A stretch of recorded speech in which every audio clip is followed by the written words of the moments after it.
Hello everybody, in today's video I'm going to share with you my journey as a teacher by answering some questions. Question number 1. Did you plan on being a teacher? Well, definitely yes. When I was a kid, I wanted to be a teacher, so I can consider my current profession as a dream come true.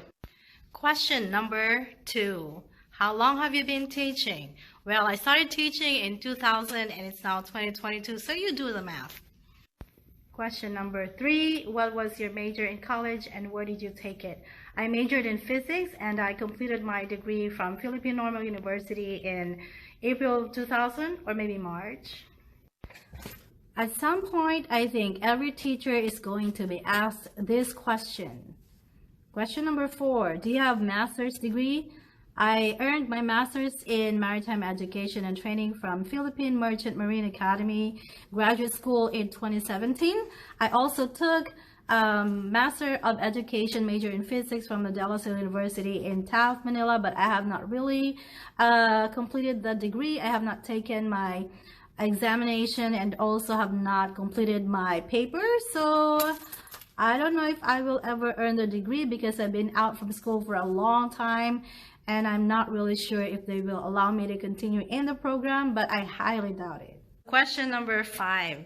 What schools have you taught in and where are you teaching right now? So right after graduation, I started teaching in Jose Abad Santos High School, Aureliana University in Pasay City. I taught there physics and mathematics, 4th year high school and 3rd year high school for a year. That's from 2000 to 2001.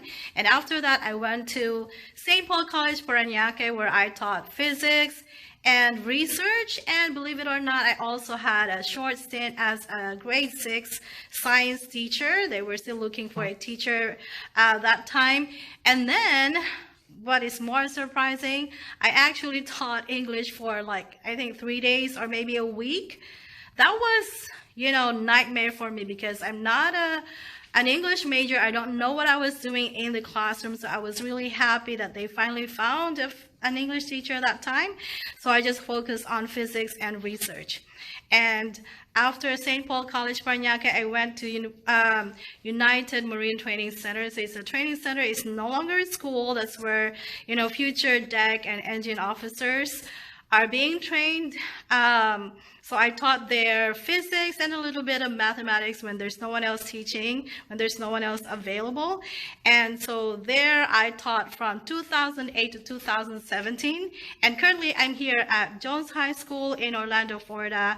I used to teach both math and physics, but starting, last year and this year, I'm only focusing on teaching physics. So I'm really happy. Question number 6, I can no longer use my, hands to show number 6 because both are busy.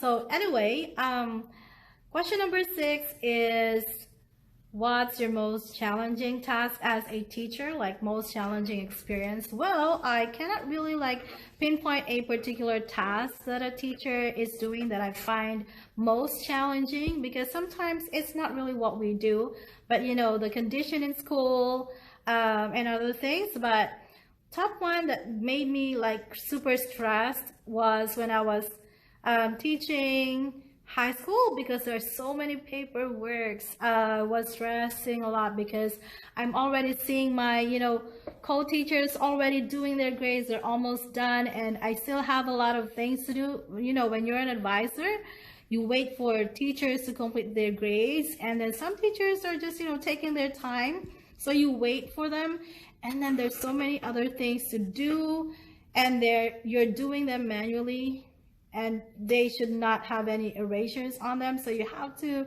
repeat when you have any mistakes. So that was really stressful if you're an advisor, because there's so many expectations. You have a lot of extra works to do as well, so many extra time to spend even after school. So that's one. Next would be, classroom management, especially when you are a new teacher, not necessarily newly grad, but whenever you're new in a school, classroom management can be really challenging because you still have to get used to the culture of the school, the system of the school, and how kids are in that school.